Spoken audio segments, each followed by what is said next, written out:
Cheikh El Hadj Malick radiallahu taala anhu daan na wax ni bu ngeen ma laajoon ban sant laa koy jox ma ni leen njuuy waaw mais yàlla mu sant njuuy moo jekk ci moom ndax lu tax moom it dafay défendre cause am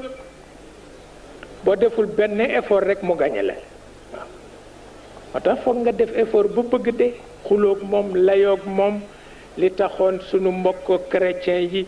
di bëgg taañaanal bëgg ko sax bàyyi dañu seen Isa ibnu Maryama ca kaw ëkk ga ak ni Isa toll ci yàlla mu bàyyi kook ay noonam ñu yóbbu ko ca ëkk ga waaw mara day taali deyin bu ñaaw ñu ni nag lu ko sabab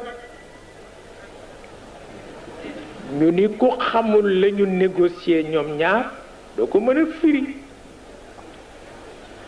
waaw doo ko mën a firi ndax yàlla bu dee bés bu ne nga gis gor gu mu bàyyi ñu def ko musiba mu am ay yonent gisuloo kenn kuñ ci def musiba nga xam ni nag du góor gu sérieux parce que bu dee góor gu sérieux nag lu mu teg gor yi war ko teg yonent yi waaw ñoo xam nag lu ñuy négocier pour jënde ko Isa la mu négocier pour jënde ko mooy ku ko yaakaar janna waaw te ki dee yëgatul lu metti waaw oto yooyu mag ñi dañ ko xamoon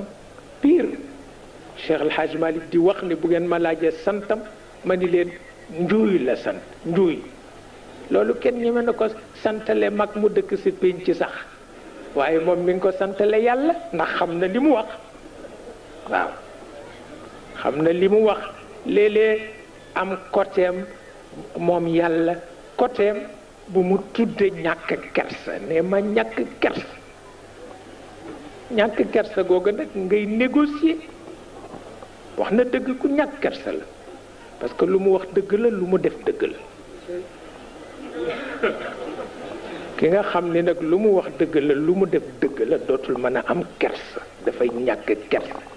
boo dee mag ni moom yow itam da ngay ñàkk kersa waaw négocier ak moom ci biir ñàkk kersa lu ko mooy dara du dox